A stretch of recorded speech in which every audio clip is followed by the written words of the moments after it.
السلام علیکم پیارے دوستو، آپ دیکھ رہے ہیں اسلامک یونٹ یوٹیوب چینل۔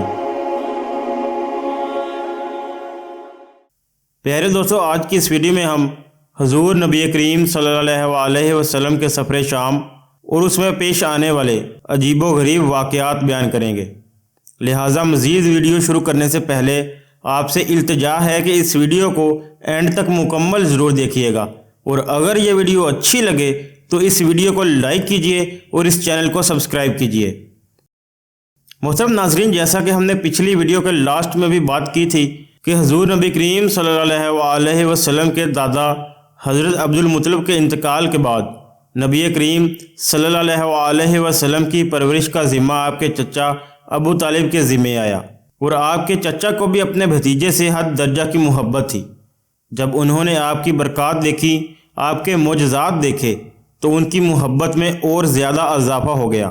پیارے دوستو، یہ مالی اعتبار سے کمزور تھے، 2 وقت سارے گھرانے کو پیٹ بھر کر کھانا بھی نہیں ملتا تھا، لیکن جب نبی کریم صلی اللہ علیہ وسلم ان کے ساتھ کھانا کھاتے تو تھوڑا کھانا بھی ان سب کے لیے کافی ہو جاتا، سب کے پیٹ بھر جاتے۔ اس لیے جب دوپہر یا رات کے کھانے کا وقت ہوتا تو سب دسترخوان پر بیٹھتے تو ابو طالب ان سے کہتے، ابھی کھانا شروع نہ کرو، میرا بیٹا آ جائے پھر شروع کرنا۔ پھر آپ صلی اللہ علیہ وسلم تشریف لے آتے اور ان کے ساتھ بیٹھ جاتے۔ آپ کی برکات اس طرح ظاہر ہوتی کہ سب کے سیر ہونے کے بعد بھی کھانا بچ جاتا۔ اگر دودھ ہوتا تو پہلے نبی کریم صلی اللہ علیہ وسلم کو پینے کے لیے دیا جاتا، پھر ابو طالب کے بیٹے پیتے، یہاں تک کہ ایک ہی پیالے سے سب کے سب دودھ پی لیتے، خوب سیر ہو جاتے اور دودھ پھر بھی بچ جاتا۔ ابو طالب کے لیے ایک تکیہ رکھا رہتا تھا، وہ اسے ٹیک لگا کر بیٹھتے تھے۔ رسول پاک صلی اللہ علیہ وسلم تشریف لاتے تو آ کر سیدھے اس تکیے کے ساتھ بیٹھ جاتے۔ یہ دیکھ کر ابو طالب کہتے، میرے بیٹے کو اپنے بلند مرتبے کا احساس ہے۔ پیارے دوستو، ایک بار مکہ میں قحط پڑ گیا، بارش بالکل نہ ہوئی۔ لوگ ایک دوسرے سے کہتے تھے، لات اور عزہ سے بارش کی دعا کرو۔ کچھ کہتے تھے، تیسرے بڑے بت منات پر بھروسہ کرو۔ اسی دوران ایک بوڑھے نے کہا، تم حق اور سچائی سے بھاگ رہے ہو، تم میں ابراہیم علیہ السلام اور اسماعیل علیہ السلام کی نشانی موجود ہے، تم اسے چھوڑ کر غلط راستے پر کیوں جا رہے ہو؟ اس پر لوگوں نے اسے کہا کہ آپ کی مراد ابو طالب سے ہے۔ اس نے جواب میں کہا کہ ہاں، میں یہی کہنا چاہتا ہوں۔ اب سب لوگ ابو طالب کے گھر کی طرف چلے۔ وہاں پر پہنچ کر انہوں نے دروازے پر دستک دی تو ایک خوبصورت آدمی باہر آیا۔ اس نے تہبند لپیٹ رکھا تھا۔ سب لوگ اس کی طرف بڑھے اور بولے، اے ابو طالب، وادی میں قحط پڑ گیا ہے، بچے بھوکے مر رہے ہیں، اس لیے آؤ اور ہمارے لیے بارش کی دعا کرو۔ چنانچہ ابو طالب باہر آئے، ان کے ساتھ نبی کریم صلی اللہ علیہ وسلم بھی موجود تھے۔ آپ ایسے لگ رہے تھے جیسے اندھیرے میں سورج نکل آیا ہو۔ ابو طالب کے ساتھ اور بھی بچے تھے، لیکن انہوں نے آپ ہی کا بازو پکڑا ہوا تھا۔ اس کے بعد ابو طالب نے آپ کی انگلی پکڑ کر کعبے کا طواف کیا۔ یہ طواف کر رہے تھے اور دوسرے لوگ آسمان کی طرف نگاہ اٹھا اٹھا کر دیکھ رہے تھے، جہاں بادل کا ایک ٹکڑا بھی نہیں تھا، لیکن پھر اچانک ہر طرف سے بادل گھر گھر آنے لگے۔ اس قدر زوردار بارش ہوئی کہ شہر اور جنگل سیراب ہو گئے۔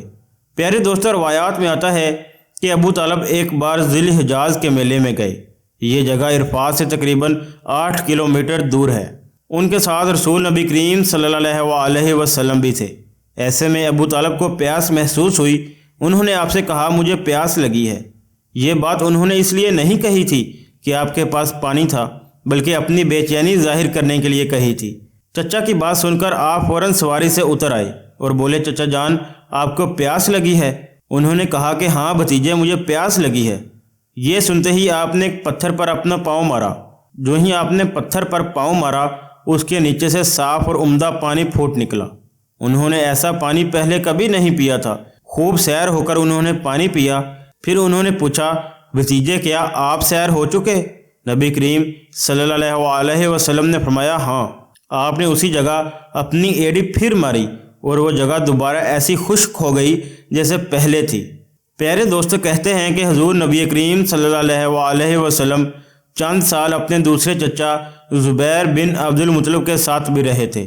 اس زمانے میں ایک مرتبہ حضور نبی کریم صلی اللہ علیہ وسلم اپنے ان چچا کے ساتھ ایک قافلے میں یمن تشریف لے گئے۔ راستے میں ایک گزر ہوا، اس وادی میں ایک سرکش اونٹ رہتا تھا، گزرنے والوں کا راستہ روک لیتا تھا، مگر جو ہی اس نے نبی کریم صلی اللہ علیہ وسلم کو دیکھا تو فوراً سے بیٹھ گیا اور زمین سے اپنی چھاتی رگڑنے لگا۔ آپ صلی اللہ علیہ وسلم اپنے اونٹ سے اتر کر اس پر سوار ہو گئے۔ اب وہ اونٹ آپ کو لے کر چلا اور وادی کے پار تک لے گیا۔ اس کے بعد آپ صلی اللہ علیہ وسلم نے اس اونٹ کو چھوڑ دیا۔ پیارے دوستو، روایات کے مطابق یہ قافلہ جب سفر سے واپس لوٹا تو ایک ایسی وادی سے اس کا گزر ہوا جو طوفانی پانی سے بھری ہوئی تھی، پانی موجیں مار رہا تھا۔ یہ دیکھ کر آپ نے قافلے والوں سے فرمایا، میرے پیچھے پیچھے آؤ۔ پھر آپ صلی اللہ علیہ وسلم اطمینان سے وادی میں داخل ہو گئے۔ باقی لوگ بھی آپ صلی اللہ علیہ وسلم کے پیچھے تھے۔ اللہ تبارک و تعالیٰ نے اپنی قدرت کاملہ سے پانی خشک کر دیا اور آپ پورے قافلے کو لے کر پار ہو گئے۔ قافلہ مکہ پہنچا تو لوگوں نے یہ حیرت ناک واقعات بیان کیے۔ لوگ سن کر بول اٹھے، اس لڑکے کی کچھ تو شان ہے۔ پیارے دوستو، ابن ہشام لکھتے ہیں، بنو لہب کا ایک شخص بہت بڑا قیافہ شناس تھا، یعنی لوگوں کی شکل و صورت دیکھ کر ان کے حالات اور مستقبل کے بارے میں اندازہ لگایا کرتا تھا۔ مکہ آتا تو لوگ اپنے بچوں کو اس کے پاس لاتے اور وہ انہیں دیکھ دیکھ کر ان کے بارے میں بتاتا۔ ایک بار یہ آیا تو ابو طالب آپ کو بھی اس کے پاس لے گئے اور اس وقت آپ ابھی 9 عمر لڑکے ہی تھے۔ قیافہ شناس نے آپ کو ایک نظر دیکھا، پھر بچوں کو دیکھنے لگا۔ فارغ ہونے کے بعد اس نے کہا، اس لڑکے کو میرے پاس لاؤ۔ ابو طالب نے یہ بات محسوس کر لی تھی کہ قیافہ شناس نے ان کے بھتیجے کو عجیب نظروں سے دیکھا ہے، لہٰذا وہ آپ کو لے کر وہاں سے نکل آئے۔ جب قیافہ شناس کو معلوم ہوا کہ آپ وہاں موجود نہیں ہیں تو وہ چیخنے لگا، تمہارا برا ہو، اس لڑکے کو میرے پاس لاؤ جسے میں نے ابھی دیکھا ہے، اللہ کی قسم وہ بڑی شان والا ہے۔ کہتے ہیں کہ حضرت ابو طالب نے نکلتے ہوئے اس کے یہ الفاظ سن لیے تھے۔ پیارے دوستو، کتب میں آپ صلی اللہ علیہ وسلم کی شان کے حوالے سے ایک عجیب واقعہ نقل ہوا ہے جو آپ صلی اللہ علیہ وسلم کے شام کے سفر کے حوالے سے ہے۔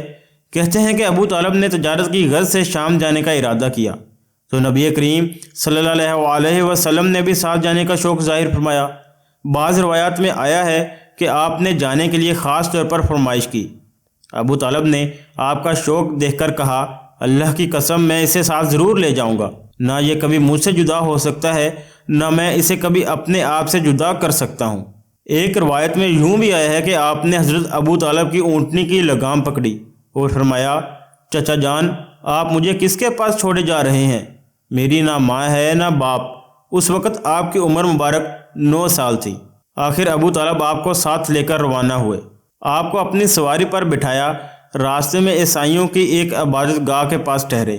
خانقاہ کے راہب نے نبی کریم صلی اللہ علیہ وسلم کو دیکھا تو چونک اٹھا۔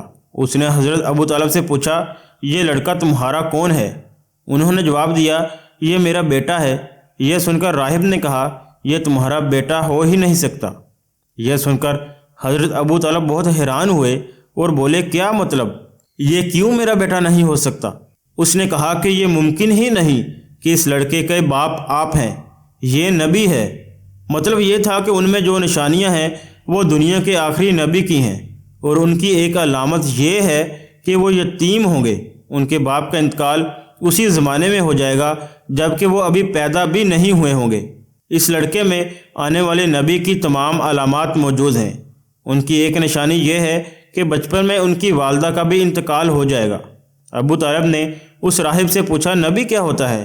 راہب نے کہا، نبی وہ ہے جس کے پاس آسمان سے خبریں آتی ہیں اور پھر وہ زمین والوں کو ان کی اطلاع دیتا ہے۔ تم یہودیوں سے اس لڑکے کی حفاظت کرنا۔ پیارے دوستو، کہتے ہیں کہ اس کے بعد حضرت ابو طالب وہاں سے آگے روانہ ہوئے۔ راستے میں ایک اور راہب کے پاس ٹھہرے، یہ بھی ایک خانقاہ کا عابد تھا۔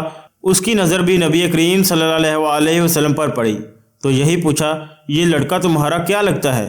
حضرت ابو طالب نے اس سے بھی یہی کہا کہ یہ میرا بیٹا ہے۔ راہب نے یہ سن کر کہا کہ یہ تمہارا بیٹا ہو ہی نہیں سکتا، اس کا باپ زندہ ہو ہی نہیں سکتا۔ ابو طالب نے پوچھا، وہ کیوں؟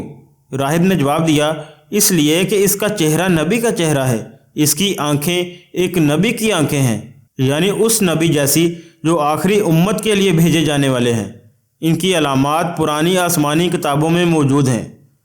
دوسرے روایات کے مطابق یہ قافلہ یہاں سے بھی روانہ ہو کر بصرہ پہنچا۔ یہاں بحیرہ نام کا ایک راہب اپنی خانقاہ میں رہتا تھا۔ اس کا اصل نام جرجس تھا، بحیرہ اس کا لقب تھا۔ وہ بہت زبردست عالم تھا۔ حضرت عیسیٰ علیہ السلام کے زمانے سے اس کی خانقاہ کا راہب نسل در نسل یہ عالم فاضل خاندان ہی چلا آ رہا تھا۔ اس طرح اس زمانے میں ان کا سب سے بڑا عالم بحیرہ ہی تھا۔ قریش کے لوگ اکثر بحیرہ کے پاس سے گزرا کرتے تھے، مگر اس نے کبھی ان سے کوئی بات نہیں کی تھی۔ مگر اس بار اس نے قافلے میں آپ کو دیکھ لیا تو پورے قافلے کے لیے کھانا تیار کروایا۔ بحیرہ نے یہ بھی دیکھا کہ نبی کریم صلی اللہ علیہ وسلم پر ایک بدلی سایہ کیے ہوئے تھی۔ جب یہ قافلہ ایک درخت کے نیچے آ کر ٹھہرا تو اس نے بدلی کی طرف دیکھا۔ وہ بدلی اب اس درخت پر سایہ ڈال رہی تھی اور اس درخت کی شاخیں اس طرف جھک گئیں جدھر نبی کریم صلی اللہ علیہ وسلم موجود تھے۔ اس نے دیکھا کہ بہت سی شاخوں نے آپ کے اوپر جمگھٹا سا کر لیا تھا۔ اصل میں ہوا یہ تھا کہ جب نبی کریم صلی اللہ علیہ وسلم اس درخت کے پاس پہنچے تو قافلے کے لوگ پہلے ہی سایہ دار جگہ پر قبضہ کر چکے تھے۔ اب آپ کے لیے کوئی سایہ دار جگہ نہیں بچی تھی، چنانچہ آپ جب دھوپ میں بیٹھے تو شاخوں نے اپنا رخ تبدیل کر لیا اور آپ کے اوپر جمع ہو گئیں۔ اس طرح آپ مکمل طور پر سائے میں ہو گئے۔ بحیرہ نے یہ منظر صاف دیکھا تھا۔ یہ دیکھ کر اس نے قافلے والوں کو پیغام بھجوایا، ایک ریشیو، میں نے آپ لوگوں کے لیے کھانا تیار کروایا ہے۔ میری خواہش ہے کہ آپ تمام لوگ کھانا کھانے آئیں، یعنی بچے، بوڑھے اور غلام سب آئیں۔ بحیرہ کا یہ پیغام سن کر قافلے میں سے ایک نے کہا، اے بحیرہ، آج تو آپ نیا کام کر رہے ہیں، ہم تو اکثر اسی راستے سے گزرتے ہیں، آپ نے کبھی دعوت کا انتظام نہیں کیا، پھر آج کیا خاص بات ہے؟ بحیرہ نے انہیں صرف اتنا جواب دیا، تم نے ٹھیک کہا، لیکن بس آپ لوگ مہمان ہیں اور مہمان کا اکرام کرنا بہت اچھی بات ہے۔ اس طرح تمام لوگ بحیرہ کے پاس پہنچ گئے، لیکن اللہ کے رسول حضرت محمد مصطفیٰ صلی اللہ علیہ وسلم ان کے ساتھ نہیں تھے۔ انہیں پڑاؤ ہی میں چھوڑ دیا گیا۔ آپ کو قافلے کے ساتھ اس لیے نہیں لے جایا گیا کہ آپ کی عمر بہت کم تھی۔ آپ وہیں درخت کے نیچے بیٹھ گئے۔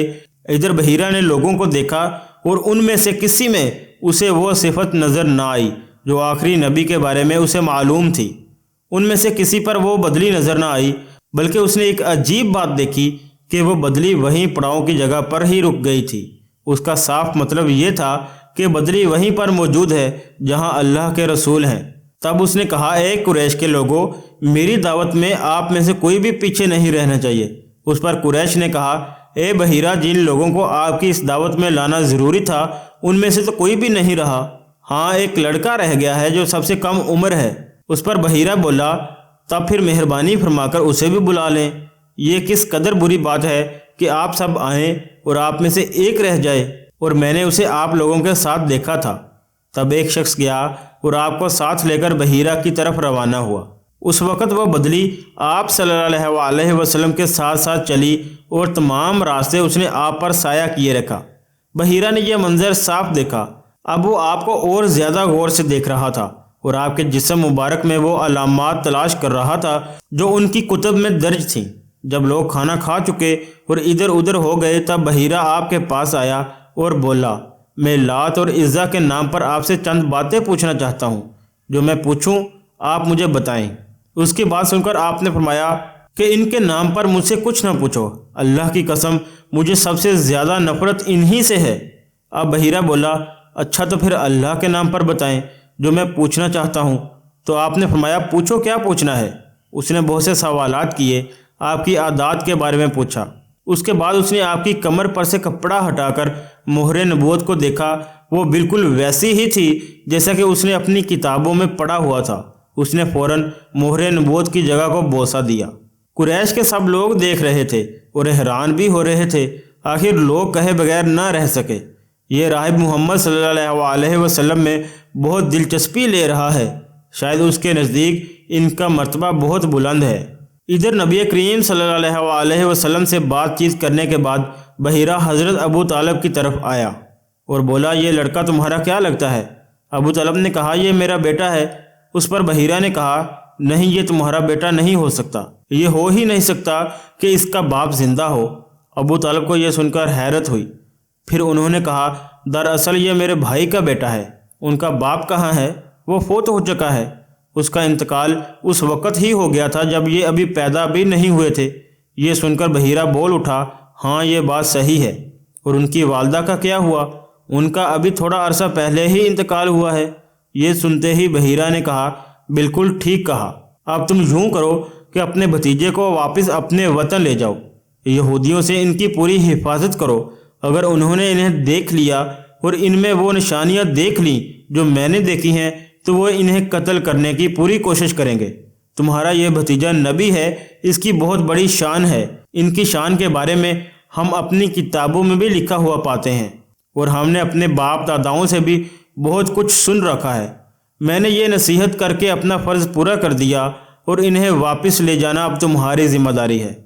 پیارے دوستو، کہتے ہیں کہ حضرت ابو طالب بحیرہ کی باتیں سن کر خوف زدہ ہو گئے اور آپ صلی اللہ علیہ وسلم کو لے کر مکہ واپس آ گئے۔ اس واقعہ کے وقت آپ صلی اللہ علیہ وسلم کی عمر مبارک 9 سال تھی۔ پیارے دوستو، یہ تھے کچھ واقعات جو حضور نبی کریم صلی اللہ علیہ وسلم کے ساتھ سفر شام کے دوران پیش آئے۔ ویڈیو اچھی لگے تو ویڈیو کو لائک کیجیے اور چینل کو سبسکرائب کیجیے۔ جزاک اللہ۔